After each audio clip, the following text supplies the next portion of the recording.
시간 우리가 함께 나눌 하나님의 말씀, 이 시간 우리가 함께 나눌 하나님의 말씀은 신약성경 베드로후서 3장 15절부터 18절까지 말씀입니다. 또 우리 주의 오래 참으심이 구원이 될 줄로 여기라. 우리가 사랑하는 형제 바울도 그 받은 지혜대로 너희에게 이같이 썼고 또 그 모든 편지에도 이런 일에 관하여 말하였으되 그 중에 알기 어려운 것이 더러 있으니 무식한 자들과 굳세지 못한 자들이 다른 성경과 같이 그것도 억지로 풀다가 스스로 멸망에 이르느니라. 그러므로 사랑하는 자들아, 너희가 이것을 미리 알았은즉 무법한 자들의 미혹에 이끌려 너희가 굳센 데서 떨어질까 삼가라. 오직 우리 주 곧 구주 예수 그리스도의 은혜와 그를 아는 지식에서 자라가라. 영광이 이제와 영원한 날까지 그에게 있을지어다. 아멘. 네, 수고하셨습니다. 네, 오늘 이제 우리가 베드로후서 마지막 부분을 이제 살펴볼 차례가 되었습니다. 네, 지금까지 우리가 살펴보았던 이 베드로후서의 말씀을 한번 전체적으로 살펴보고 요약해 본다 한다면 이렇습니다. 이 소아시아 지역에 흩어져 있는 이 교회들에게 이 베드로 사도는 이 두 번째 서신인 베드로후서를 보냅니다. 그리고 그들을 이 사탄의 괴계에서부터 비롯되는 이 교회의 내부의 문제를 다루며 이 배교와 교회 분열의 위기를 초래하고 있는 이 거짓 교사들에 대해서 엄중한 이 경계와 경고를 하는 말씀이 이 베드로후서의 말씀인 것입니다. 이 베드로후서의 말씀은 사실은 이 거짓 교사들을 경계하고 경고하는 것이죠. 이 거짓 교사들이 교회 안으로 은밀히 들어와서 무엇을 이야기합니까? 사도들이 전한 복음이 아니라 자기들이 생각하고 있는 자기들의 입맛에 맞추어서 편집된 임의의 복음을 그들에게 전한다는 거예요. 그리고 성도들을 미혹한다는 것이죠. 바로 그 지점 때문에 베드로는 이 교회를 지키고 보호하기 위해서 이 베드로후서를 보내었던 것입니다. 특별히 1장에서 이 베드로 사도는 이 성도들이 구원에 필요한 모든 것을 이미 받았다라고 하는 것을 알려주고 있죠. 우리는 이미 우리 구원에 필요한 모든 것을 다 받았고 우리의 구원을 하나님께서 이루어 주실 것이라는 그 약속도 또한 받았다는 것을 분명히 말해주며 우리로 하여금 하나님의 성도들로 하여금 영광의 나라에 대한 소망을 가지고 하나님의 말씀에 순종하는 거룩한 삶을 살아갈 것을 말씀하고 있죠. 영광의 나라에 대한 소망을 가지고 하나님의 말씀에 순종하는 이 거룩한 삶을 살아가라라는 것이 1장에 나오는 중요한 내용들입니다. 그런데 지금 우리가 알고 있듯이 이들이 당면한 상황, 이들이 처해 있는 상황은 어떤 상황입니까? 교회 안팎으로 많은 어려움들이 있지요. 특별히 교회 밖에서 네로 황제에 의한 교회의 대대적인 핍박과 박해가 이제 막 시작되어지고 있는 그런 상황 속에서 성도들이 그러한 비박과 박해를 어떻게 견뎌내어야만 하는지, 어떤 소망을 가지고 견뎌내어야만 하는지 그것을 지금 베드로는 말해주고 있고 성도들이 지금 내부적으로는 하나 되어서 이제 하나님을 향하여서 함께 한 걸음 한 걸음 나아가야 함에도 불구하고 지금 어떻습니까? 거짓 교사들이 들어와서 굳이 그렇게 할 필요가 없다라고 성도들을 미혹하고 유혹한다는 것입니다. 그래서 이 2장에 오면 베드로 사도는 이 거짓 교사들의 그르친 그 삶의 모습과 가르침을 폭로하는 거예요. 그리고 그들을 경계할 것을 엄히 말하고 있죠. 아주 신랄하게 비난하고 비판합니다. 그들이 왜 교회 안에서 그렇게 하느냐? 그것은 곧 복음을 이용해서 성도들의 그 순수한 또는 미련한 그 신앙을 이용해서 자기들이 원하는 이득을 더러운 이득을 취하려고 한다는 것입니다. 자기들이 원하는 더러운 이득을 취한다는 것이 단순히 어떤 경제적 이득만을 이야기하는 것이 아니에요. 자기들의 기호와 자기들의 사상과 자기들의 관심사를 전해서 사람들로 하여금 예수 그리스도 그 십자가 복음으로부터 눈을 돌리게 만들어 버리는 것, 예수 그리스도의 제자가 아니라 자신의 사적인 그런 사람들로 묶어서 만들어서 그렇게 이용하고 흔들어 버리는 그런 의도를 가지고 있다는 것입니다. 교회의 하나됨을 깨트려 버리는 거죠. 바로 그것 때문에 지금 베드로 사도는 교회 안에 들어와서 거짓 복음을 가르치고 거짓 사상을 전파하는 자들을 아주 신랄하게, 차마 입에 담기 어려울 정도로 그렇게 비난하고 있다는 것입니다. 그리고 난 다음에 마지막 3장에 와서는 어떻습니까? 이 핍박과 거짓 가르침으로 인해서 이 약해진 소망을 그리고 신앙을 바로잡기 위해서 우리가 마땅히 알아야 되는 것, 마땅히 준비해야 되는 것이 무엇입니까? 바로 예수 그리스도의 그 재림에 대한 확실성, 그리고 이에 대한 소망의 중요성을 재확인시켜 주시는 것이죠.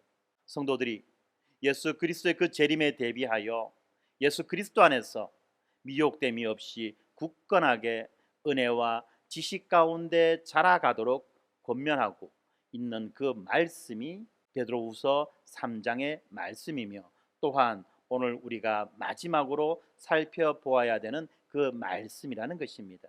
베드로후서 3장 15절부터 말씀을 살펴보면 이렇습니다. 3장 15절부터 마지막 18절까지 이 말씀 가운데에는 이 세 개의 명령어가 나옵니다.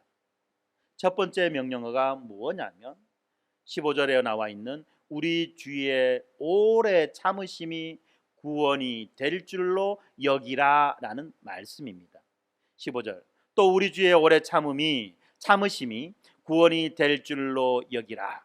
그런데 이 말씀이 단순히 베드로 사도의 개인적 견해가 아니라는 것을 베드로 사도는 지금 무엇을 가지고 말하고 있느냐면 이 바울이 이야기를 가지고 말하는 겁니다. 무엇이라 말합니까? 바울도 같은 말을 했다는 거예요. 우리가 사랑하는 형제 바울도 그 받은 지혜대로 너희에게 이같이 썼다. 어떻게 썼다는 말입니까? 주님의 오래 참으심이 바로 우리의 구원이 되는 것으로 여겨라 라고 썼다는 거예요. 이 본문에서 여겨라 라는 이 말은 믿어라는 말이죠. 그렇게 생각해라, 간주해라 정도가 아니라 아주 가볍게 그렇게 넘어가는 말이 아니라 믿어야 된다는 거예요.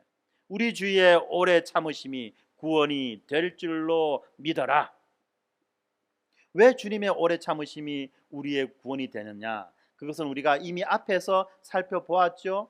왜 주님께서 지금 죄악으로 충만하며 하나님을 배역하고 배도하고 모욕하고 또 주를 믿는 하나님을 믿는 성도들을 핍박하는 그런 시대를 그냥 내버려 두시는 것처럼, 상관하지 않으시는 것처럼 보이는 그런 상태로 만들어 놓고 그렇게 있느냐? 이 부분에 대한 이야기를 하는 것입니다. 앞에서 우리가 이미 살펴보았습니다. 왜 그렇습니까? 그것은 주님의 부재를 의미하는 것이 아니라 하나님께서 부르시기로 작정한 그 마지막 한 사람까지 하나님 앞으로 돌아올 그것을 기다리고 또 기다리시는, 다시 말하면 하나님의 그 기다리심과 하나님의 그 인내하심은 바로 우리의 구원이 확증되어지고 우리의 구원이 드러나는 바로 그러한 시간들이라는 것입니다. 사랑하는 성도 여러분, 이미 구원받은 자로서도 마찬가지입니다. 이미 구원받은 자로서도 하나님의 그 인내의 시간은 어떤 시간입니까? 우리가 받은 구원이 어떤 구원인가가 드러나는 시간이라는 것입니다. 비록 힘들고 고통스럽고 어려운 그런 시간을 보낸다고 할지라도 우리는 그러한 힘듦과 어려움과 고통 가운데에서 우리가 받은 그 구원이 얼마나 영광스러우며 어떠한 구원인지가 드러난다는 것이에요. 뿐만 아니라 이제 또한 구원받은 우리는 이 시간을 활용해서, 이 시간을 이용해서 어떻게 해야 됩니까? 바로 믿지 않는, 아직까지 하나님을 모르는 바로 그러한 사람들에게 끝까지 복음을 전하고 끝까지 그들에게 구원의 손길을 내밀어서 하나라도 더 이 죄악의 급류에 떠내려가지 않고 살림을 받도록 건져내어야만 한다는 것입니다. 이 세상이 어떤 세상입니까? 베드로는 말합니다. 불타버리고 만물이 온 우주가 갱신되어야만 하는 세상이라는 것입니다. 왜요? 인간이 하나님의 은혜를 저버리고 하나님께 불순종함으로 인하여서 저질렀던 그 범죄가 이 땅 가운데 전파되고 점점점 자라서 이 땅 가운데 충만하게 되어졌기 때문에 이 땅 가운데에서 모든 죄를 소멸시키고 깨끗하게 정화해야 될 그러한 필요가 있기 때문에 하나님은 장차 불로서 이 모든 것을 다시 새롭게 해 가신다는 것을 베드로는 이미 말씀하였습니다. 그렇게 정화되어지고 새롭게 되어질 바로 그러한 세상을 하나님께서 지금도 그 시기를 넣어주는 것은 하나님께서 예정하시고 작정한 그 한 사람 끝까지 찾아내어서 잃어버리지 않기 위함이라는 것을 우리는 기억해야만 하는 것입니다. 저는 얼마 전에 한 비참한 비극적인 그 사건을 목도했습니다. 여러분들도 다 알고 계실 거예요. 그 오송이라고 하는 지역의 그 지하차도에 물이 들어차는, 그래서 엄청나게 많은 사람들이 거기에서 안타까운 생명을 잃은 그 사건을 우리는 기억할 것입니다. 폭우가 왔습니다. 그리고 이 폭우가 강둑을 무너뜨려서 바로 그 강 옆에 있는 그 지하차도로 들이친 거죠. 어떻게 보면 직접적 1차적인 원인은 폭우가 원인이었다라고 말하지만 또 어떻게 보면 자연재해가 아니라 인재라고도 말을 합니다. 어떻게 조사 결과가 나올지 그것에 대해서는 우리는 알 수 없습니다만, 그럼에도 불구하고 우리는 그 비극적인 사건 가운데에서 오늘 본문에 비추어서 살펴볼 수 있는 영적인 교훈을 얻을 필요가 있어서 한 가지 우리가 자료 화면을 준비했습니다.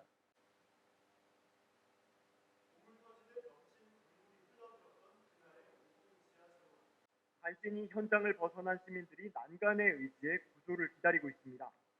당시 자신의 몸을 아끼지 않고 사람들을 구한 의인들의 이야기가 잇따라 전해지면서 감동을 주고 있습니다. 거센 물살에 떠내려가던 시민들에게 손을 뻗어 붙잡아준 남색 셔츠 남성. 차량 지붕과 난간에서 모두 3명의 생명을 살렸습니다. 충북 증평군청 소속의 공무원 정영석 씨였습니다. 그야말로 기적과도 같았던 손길. 곳곳이 빨갛게 벗겨진 정 씨의 손은 급박했던 정씨 상황을 고스란히 보여줍니다. 그런데 3명을 살린 정 씨 역시 다른 이의 도움으로 목숨을 건진 것으로 전해졌습니다. 유물을 잡고 더욱 물에 떠있던 정 씨에게 한 화물차 기사가 먼저 손을 내민 겁니다. 14톤 화물차를 몰던 44살 이경조 씨는 물이 차오르던 순간 얼른 화물차 지붕에 올라갔습니다. 이후 떠내려가던 3명을 필사적으로 끌어올렸습니다. 화물차 사이드미러에 매달려 있던 한 여성의 손을 붙잡아 끌어올리기도 했는데 이 여성은 저는 힘이 없으니 손을 놓으시라고 했는데도 유 씨는 끝까지 포기하지 않았다고 합니다. 급행버스 747번 기사 50대 이모 씨의 사연도 자세히 알려졌습니다. 물에 잠긴 버스가 움직일 수 없게 되자 이 씨는 빨리 탈출하라며 얼른 유리창을 깨 승객들을 먼저 내보냈습니다. 사장이 좀 말씀을 유리창 4장을 깼다고 하더라고요.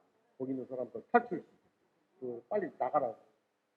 기사 이 씨가 적극적으로 구조에 나서면서 일부 승객은 목숨을 건졌지만 이 씨는 결국 차량 밖에서 숨진 채 발견됐습니다.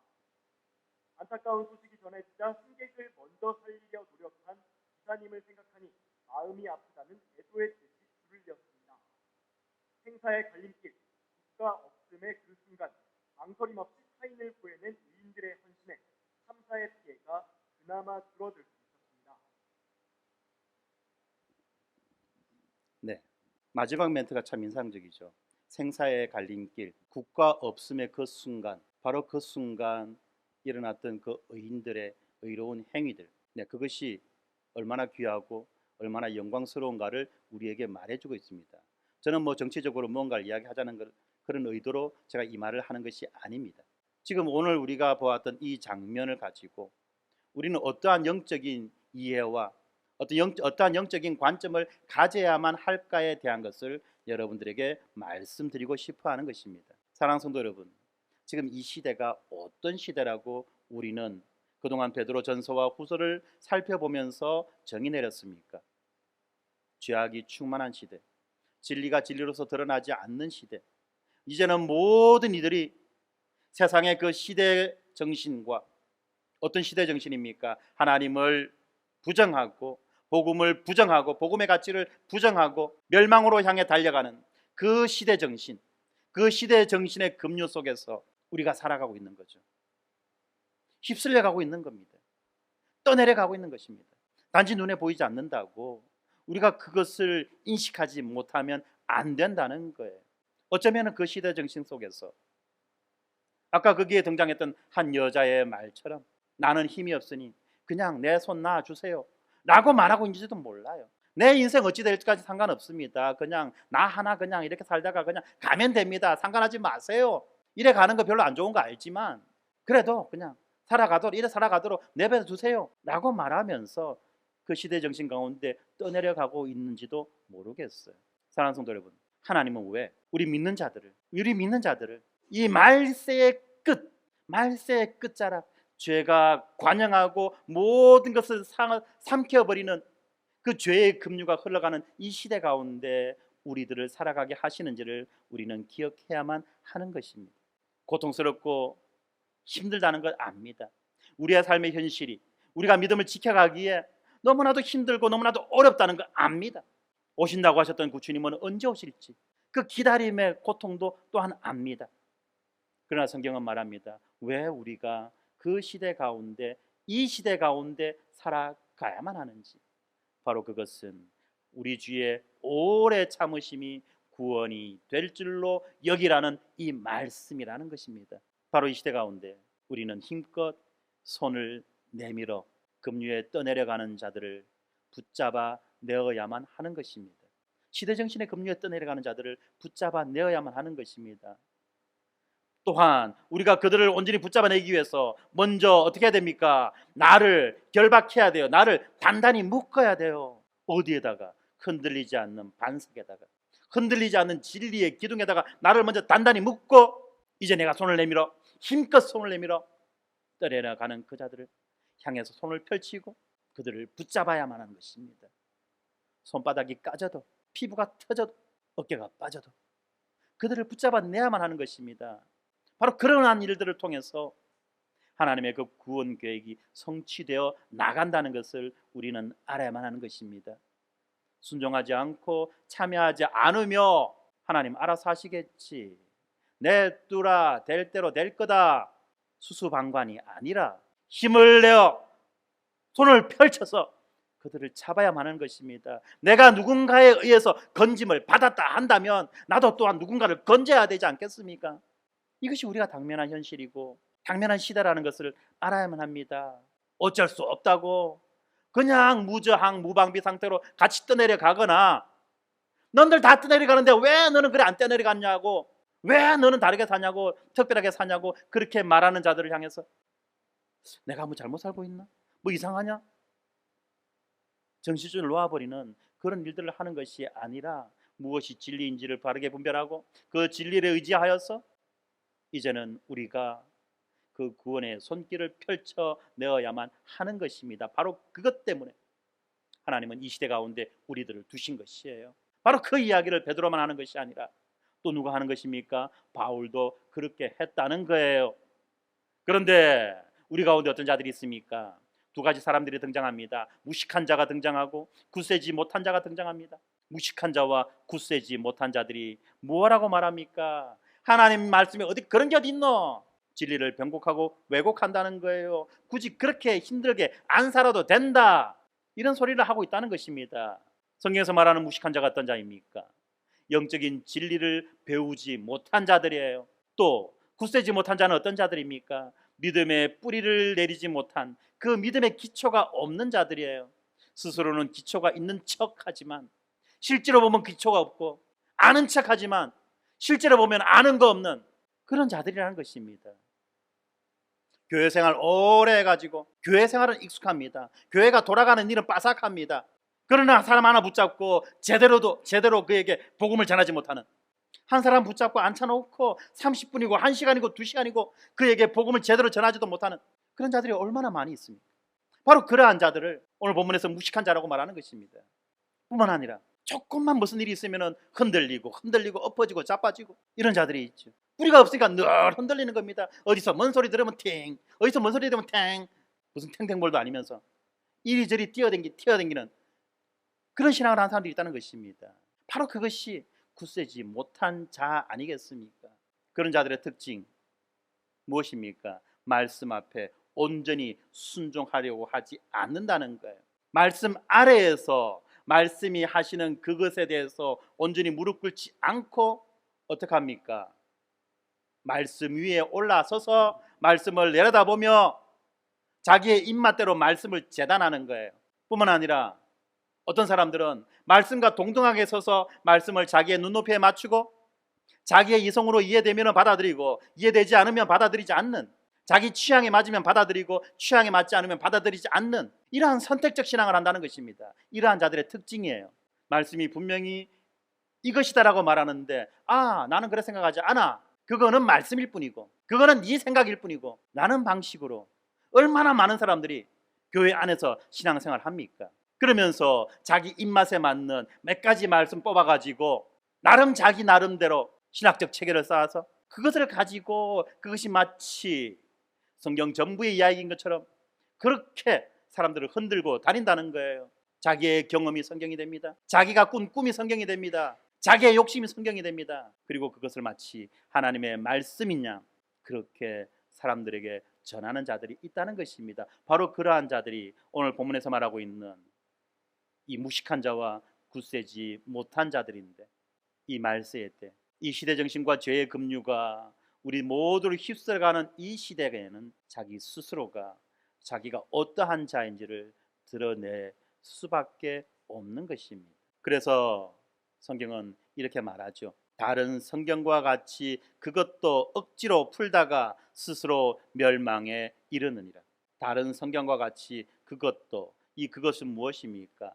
바로 바울이 쓴 편지, 다시 말하면 우리 신약 성경에 바울 서신이라고 기록되어져 있는 바로 그 내용들에 대한 이야기를 하는 것입니다. 베드로가 뭐라고 이야기합니까? 바울이 쓴 편지 가운데 사실은 조금 어려운 부분들도 없지 않아 있다는 것입니다. 근데 사실 이것은 어려운 부분이 아니라 받아들이기 싫은 부분이죠. 어떤 의미인지는 알지만 동의하기 싫은 부분들이 있다는 거예요. 예를 들면 교회는 한 몸이다. 함께 하나 되어 서로 사랑하고 나누며 살아야 한다. 예, 좋은 말이죠. 그런데 현대사회는요 다 개인주의 아닙니까? 자기의 프라이버시가 있잖아요. 자기 사적인 영역은 지켜주고 그리고 난 다음에 어느 정도 거리 유지해가지고 서로 좋은 관계, 서로 깝깝하지 않고 서로 난처하지 않은 적당한 관계 유지하면서 그렇게 살아가는 그것이 합리적이고 그것이 요즘 트렌드에 맞아요. 그냥 대충 체면 처리할 정도로만 설렁설렁 이렇게 조금 하고 그냥 서로 얼굴 안 깎일 정도만 살면 되는 거지. 뭘 그렇게 합니까? 하나님 말씀 그건 좀 심한 이야기예요. 이런 식의 반응들을 한다는 것입니다. 억지로 풀다가 무슨 말입니까? 말씀을 왜곡하고 비틀어서 아전인수격으로 해석하는 거예요. 말씀을 말씀대로 보지 못하고 편견과 선입견과 욕심으로 말씀을 왜곡하고 비틀어서 그래서 본다는 것입니다. 그러나 우리는 결코 이렇게 말씀을 읽어서는 안 되죠. 성령의 도우심과 성령의 조명 속에서 우리의 구원을 위해서 우리는 말씀을 올바르게 해석해야만 합니다. 그리고 여러분들에게 그 올바르게 말씀을 해석할 수 있는 방법을 가르쳐주고 또 올바르게 해석된 말씀의 의미를 밝혀주라고 하나님께서는 목사를 교회에 선물로 주시지 않으셨습니까?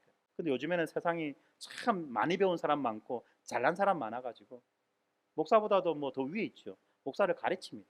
어쨌든지 오늘 본문을 통해서 사도 베드로는 우리에게 첫 번째 주시는 명령이 우리 주의 오래 참으심이 구원이 될 줄로 여기라 라고 말씀합니다. 주님의 인내하심, 주님의 오래 참으심, 주님께서 즉각적으로 심판하지 않으신다는 것이 주님이 부재하다, 주님이 계시지 않는다, 주님의 심판이 없다, 주님의 재림이 없다라고 하는 그러한 증거가 아니라는 사실을 분명히 알고 잃어버린 그 한 사람 뿐만 아니라 우리 안에서 척하는 그 한 사람이 돌이켜 회개하고 하나님 앞으로 바르게 나와서 무식한 자가 이제는 유식한 자로 변하고 굳세지 못한 자가 이제는 굳센 자로 변화되어지는 바로 그 시간을 주기 위해서 하나님은 지금도 심판을 유예하신다는 사실을 알아야만 한다는 것이에요. 그리고 두 번째입니다. 17절에 보면 이 무법한 자들의 미혹에 이끌려 너희가 굳센 데서 떨어질까 삼가라라고 말하고 있습니다. 명령하는 거죠. 사랑하는 자들아, 너희가 이것을 미리 알았은즉 무법한 자들의 미혹에 이끌려 너희가 굳센 데서 떨어질까 삼가하라. 누군가가 이 사랑하는 자들을 미혹하는 것입니다. 누가 미혹합니까? 무법한 자들이 미혹하죠. 이 무법한 자들은 어떤 자들입니까? 지금까지 베드로후서에서 이야기했던 그 거짓 교사들 뿐만 아니라 앞에서 이야기했던 무식하고 굳세지 못한 자들을 한마디로 무법한 자들이다라고 말하는 것입니다. 무법한 자, 법이 없는 자들이죠. 하나님의 말씀에 대한 기준이 없는 거예요. 하나님의 말씀에 대한 기준이 없으니까 어떻습니까? 자기의 생각과 욕심과 자기의 본성이 기준이 되는 거예요.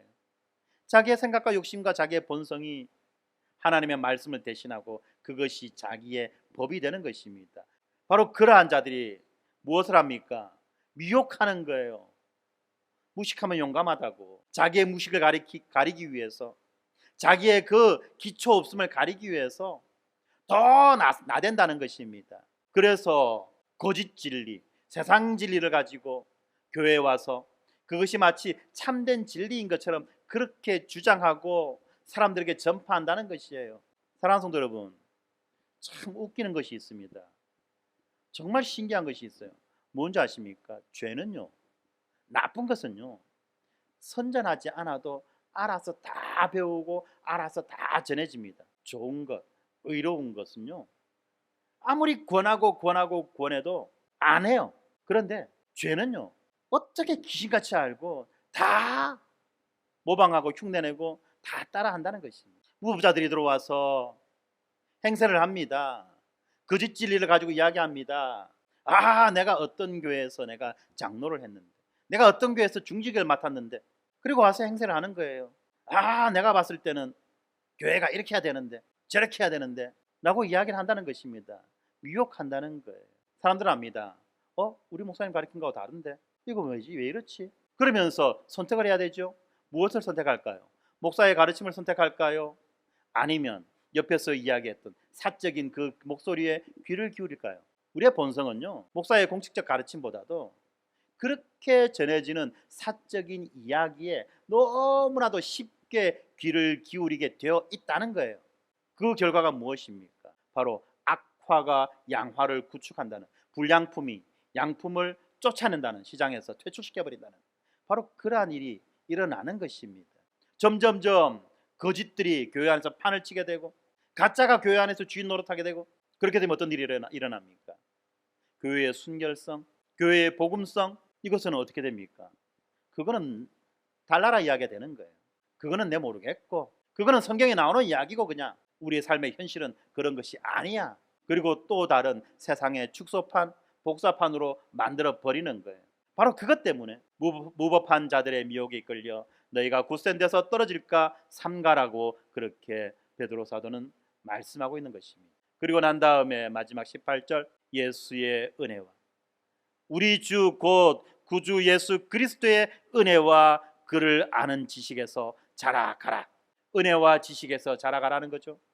이 은혜와 지식이 어디서부터 오는 것입니까? 바로 예수 그리스도로부터 오는 은혜요, 또한 예수 그리스도로부터 오는 지식이라는 것입니다. 예수 그리스도로부터 오는 은혜와 예수 그리스도로부터 오는 그 지식에서 자라가라는 것입니다.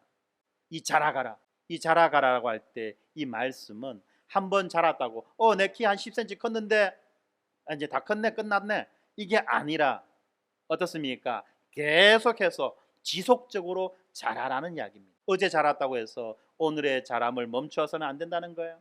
오늘 자랐다고 해서 내일의 자람을 멈춰서는 또한 안 된다는 것입니다. 그렇습니다. 신자가 단순히 예수를 믿고 구원받았다는 사실에 거기에만 만족하고 멈추어서는 안 된다는 거예요. 단순히 예수 영접하고 구원받았다는 것에만 멈춰서는 안 된다는 거예요. 우리 교회의 경우로 이야기한다면 복음의 기초를 공부하고 교회론을 공부해서 정연 사역을 했다는 것에서만 멈춰서는 안 된다는 거예요. 다 이루었다가 아닙니다. 예수 그리스도는 십자가에서 다 이루셨지만 이제 성도된 우리는 하나님 앞에서 이제 내가 세례 받았을 때의 그 세례 서약을 다시 한 번 더 기억하고 그 세례 서약을 갱신하고 그 세례 서약대로 살아가겠습니다라고 약속하고 정회원이 되었다 한다면 이제 정회원된 여러분들은 정회원으로서 살아가야만 하는 거예요. 정회원으로서 권리와 의무를 행사하며 자라가야만 하는 것입니다. 세례 받았다 끝이 아니에요. 많은 경우에 세례 받았다 끝났다라고 생각하기 때문에 그들의 믿음이 도태되어지는 것이고 그들이 세례 받았을 때 어떤 세례 서약을 했는지조차도 기억하지 못하고 그렇게 살아간다는 것입니다. 그래서 다급하면 나는 교회 세례 받았어요 소리는 하지 실제로 그가의 삶은 전혀 그렇지 않은 삶으로 살아가고 있다는 것입니다. 그래서 우리는 이 그리스도의 은혜와 지식 가운데에서 지속적으로 자라가고 믿음에 굳게 서서 거짓 교사들의 미혹에 빠지지 않는 자들이 되어야만 한다는 것입니다. 잘하지 않으면 줄어들어요. 앞으로 전진하지 않으면 뒤로 밀려가는 것입니다. 왜요? 우리가 살아가는 이 시대가 죄의 급류, 시대 정신의 그 급류 한가운데 살아가고 있기 때문에 그 시대 정신에 맞서 싸우기 위해서는 필사적으로 몸부림치며 발버둥 쳐야지만이 겨우 자기 자리 유지한다는 거예요. 그런 말 아시지 않습니까? 살아있는 연어는 강물을 거슬러 오르지만 죽은 연어는 강물에 휩쓸려 떠내려 가는 거예요. 사랑하는 성도 여러분, 여러분은 살아있는 연어입니까? 아니면 죽은 연어입니까? 그거는 내가 어떤 연어가 되고 싶다가 문제가 아니에요. 내가 지금 어떻게 살고 있느냐의 문제예요. 내가 나를 뭐라고 말하는 것과 상관없어요. 말은 얼마든지 자신을 속이고 상대를 속일 수 있습니다만 행동은 결코 자신을 속이지 못하고 상대를 속이지 못해요.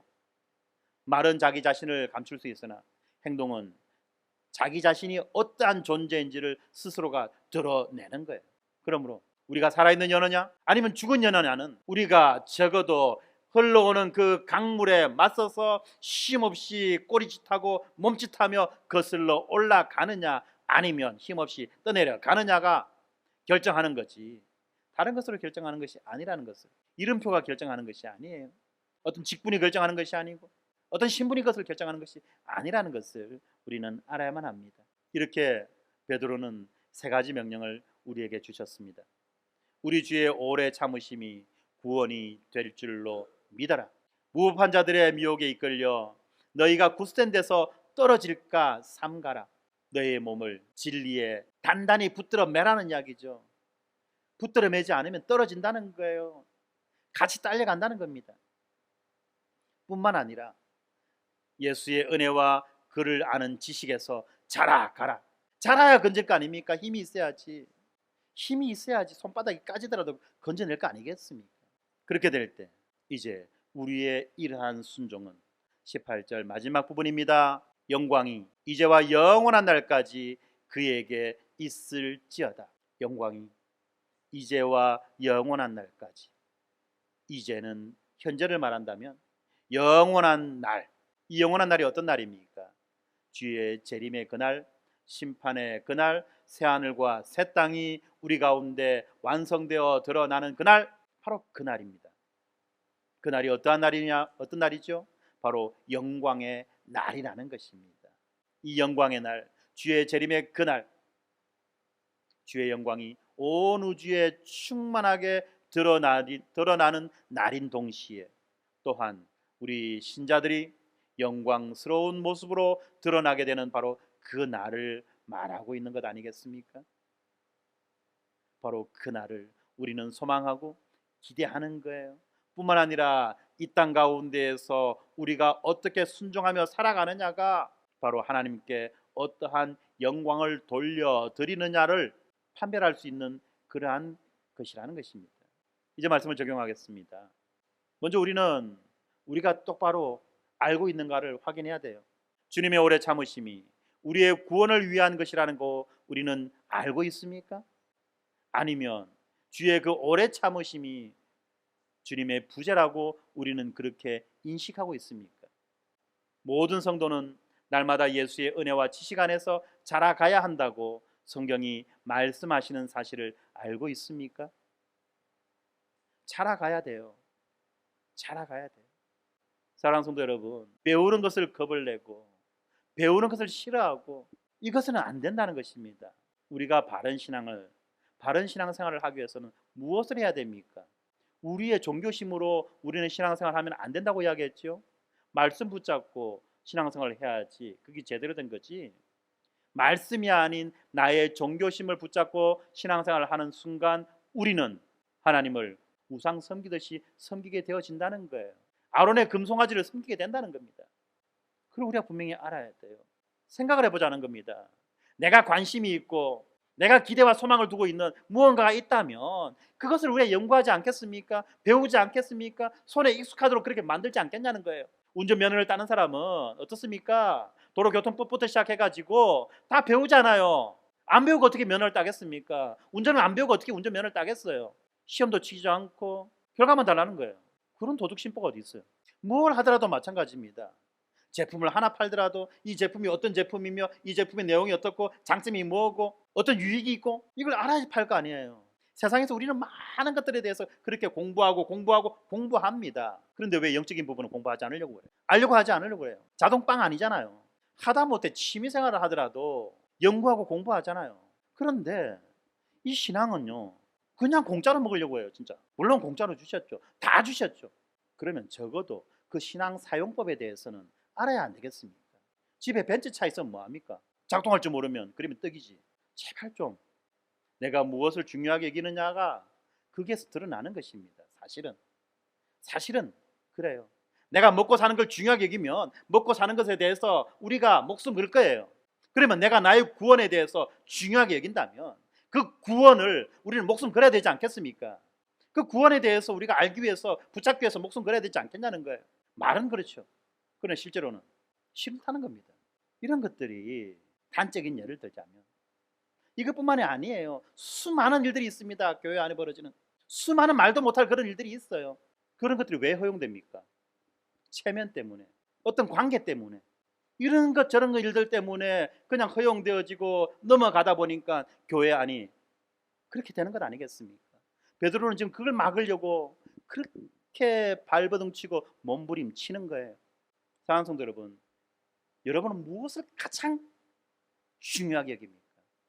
그리고 그것을 가장 중요하게 여긴다면, 진짜로 중요하게 여긴다면 그것을 여러분들 어떻게 붙잡고 있으며 또 그것을 어떻게 남들에게 전해주고 있습니까? 남편에게, 자녀에게, 아내에게, 부모에게, 이웃에게 어떻게 그것을 증거하고 있습니까? 에이 지금은 이거 안 해도 돼. 지금은 이거보다도 이 믿음보다도 구원보다도 지금은 이 하나님 나라보다도 다른 게 더 중요하니까 다른 게 공부해. 공부 나중에 네가 그 공부하고 난 다음에 대학 가고 난 다음에 이거 해도 괜찮아. 늦지 않아. 혹시 그런 거 아닙니까? 에이 지금은 내가 돈 벌 때니까 뭐 열심히 돈 벌고 나중에 내가 은퇴하고 난 다음에 한번 보지 뭐. 그런 겁니까? 종말은 언제 옵니까? 우리가 뭐라고 이야기했죠? 내가 지금 예배 마치고 이 문 밖에 나가다가 주님 만나도 전혀 이상한 거 아닌 그것이 바로 종말이라고 했잖아요. 어쩌면 내가 예배 드린 이 시간 내가 주님을 만나도 이상하지 않은 것이 종말이라고 했어요. 그런데도 그냥 안 올 것처럼 여긴다는 겁니다. 뭐 당분간 한 20년 안 오겠지 뭐. 괜찮아, 네 크고 장가가고 안 올 때까지는 안 올 거야. 걱정하지 마. 이것이 바로 여기에 나오는 거짓 선생들의 말이라는 겁니다. 혹시 우리도 그런 생각하고 있는 건 아닌지 돌아봐야 되지 않겠습니까? 그렇습니다. 우리 곁에는 언제나 늘 우리들을 감언 이설로 유혹하려는 자들이 있다는 것을 우리는 분명히 알고 우리는 늘 신중함과 거룩함으로 말씀을 대해야만 합니다. 우리의 구원은 영단번에 얻었죠. 우리가 얻은 구원은 영원한 구원이며 또한 단번에 얻은 구원입니다. 또 그것은 전혀 모자라지 않는 구원이죠. 그렇지만 우리의 이 거룩의 삶은 어떻습니까? 우리가 일생 동안 살아가야 되는 거예요. 내가 이 땅에서 숨 쉬는 그 모든 날들과 시간들은 거룩함으로 채워가야만 하는 것입니다. 그렇기 때문에 우리는 늘 분별력을 가지고 바른 판단을 하며 예수 그리스도 안에서 자라가야만 하는 것입니다. 지금은 괜찮아가 아니라 그렇게 살아가야만 한다는 것입니다. 이것을 우리가 분명히 기억하고 베드로가 왜 베드로전서와 후서를 통해서 그가 사랑하는 그 교회들 향하여서 이렇게 그렇게 절절하게 간절하게 그렇게 말씀하는지를 우리는 다시 한 번 더 기억해 보아야만 할 것이에요. 특별히 우리가 살아가는 이 시대, 어떻게 보면은 베드로가 편지를 썼던 그 시대를 방불케 하는 시대 아니겠습니까? 그때에는 네로 황제의 핍박과 모욕이 있어서 교회가 수많은 믿음의 희생을 치렀던 그런 시대라고 한다면, 오늘날 우리가 살아가는 이 시대는 시대 정신에 의해서, 다원주의에 의해서 모든 절대 진리가 무너지고 하나님의 권위와 하나님의 영광이 무너지고 훼손되어지고 복음의 가치를 무너뜨려 버리는 바로 그러한 시대가 우리의 시대 아닙니까? 사람들이 뭐라고 말합니까? 니 아직도 교회 가나? 니 아직도 예수 믿나? 라는 식으로 우리의 믿음을 조롱하고 모욕하고 그렇게 핍박하는 바로 그 시대를 우리가 살아갈 때에 우리가 어떻게 이 시대를 바라보고 이 시대 가운데서 우리의 믿음을 지키며 나아가야 되겠습니까? 특별히 성도가 당하고 있는 두 가지 어려움이 있지요. 내적인 유혹과 외적인 핍박. 이 내적인 유혹과 외적인 핍박 가운데에서 우리는 어떻게 해야지만 하나님 앞에서 성숙되어지고 책임감 있는 그러한 그리스도인으로 살아낼 수 있겠습니까? 나의 역할, 내가 맡은 그 일들을 우리는 어떻게 감당하며 나아가야만 하겠습니까?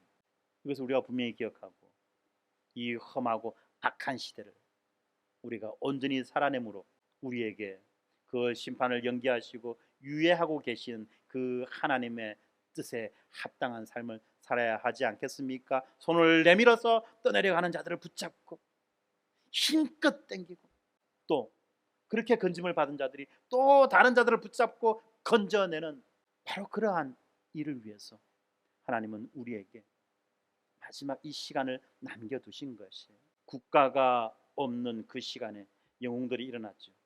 그렇습니다. 이렇게 죄의 급류, 시대정신의 급류는요, 이 땅의 어느 국가도 컨트롤할 수 없고 관리할 수 없어요. 이 땅의 어떤 국가도 아무리 강하고 힘 있는 국가라 할지라도 그것을 통제하고 컨트롤할 수 없는 거예요. 오직 하나님의 백성만이 그 일 한가운데에서 그렇게 수고하고 헌신해야만 하는 것입니다. 바로 그렇게 될 때 여러분의 그 수고와 헌신이 이제 장차 완성되어 나타날 그 새하늘과 새 땅에서 영광스럽게 드러나고 평가되어진다는 것입니다. 만일 우리의 눈을 이 망해져가고 썩어져가는 이 시대 가운데에다가 맞춘다면 우리는 아무런 소망 없이 살아가는 자, 또는 빨리 이 고통이 끝나기를 기다리는 말기 암 환자와 같은 그런 삶을 살아야 될 수밖에 없을지도 모르겠습니다만, 우리의 관점과 시선을 새하늘과 새 땅에 두고 이 고통스러운, 이 힘든 이 시대를 우리가 소망 가운데 바라본다면 이 시대 가운데에 우리의 역할이 있고 이 시대 가운데 우리의 할 일이 있다는 거예요. 그 할 일들을, 역할들을 성실히 감당하는 우리 모두가 되었으면 좋겠습니다. 바로 그것 때문에 이번에 우리가 EDL 캠프도 하는 거죠. 우리 교회는 바로 그러한 사명을 온전히 감당해 나가는 그러한 교회가 되었으면 좋겠습니다. 기도하겠습니다. 거룩하신 아버지 하나님, 감사합니다. 이 시간 우리에게 말씀을 통해서 마지막 시대를 준비하는 우리가 어떻게 살아가야 되는지에 대해서 살펴보게 하셔서 감사합니다. 특별히 이 베드로 후서를 통해서 하나님이 우리에게 주신 복이 어떠한 것이며 우리에게 주신 약속이 어떠한 약속이며 우리는 어떠한 미래에 대한 소망과 기대를 가지고 살아가야 될지를 살펴보았습니다. 그때 아버지 하나님, 우리가 하나님의 영원한 그 나라를 향한 그 소망과 흔들리지 않는 믿음, 이것을 가지고 살아가야 됨에도 불구하고 날마다 우리 가운데, 우리 주변에 우리를 미혹하고 유혹하는 거짓 선생들의 그 거짓 가르침이 있음을 하나님 말씀을 통해서 우리에게 경고해 주셔서 감사합니다. 정말 아버지 하나님, 우리가 말씀을 모르는 무식한 자, 믿음의 기초가 없는 그런 흔들리는 자가 되지 않고 말씀을 온전히 배우고 익히고 말씀을 온전히 붙잡는 자로서 우리 가운데 전해지는 그 거짓 가르침을 바르게 분별하게 하시고 하나님의 영원한 약속 가운데 우리의 믿음의 모든 근거를 두게 하셔서 우리가 이 시대 가운데에서도 흔들리지 않는 하나님의 백성으로서의 삶을 살아갈 수 있도록 하나님 축복하여 주시옵소서.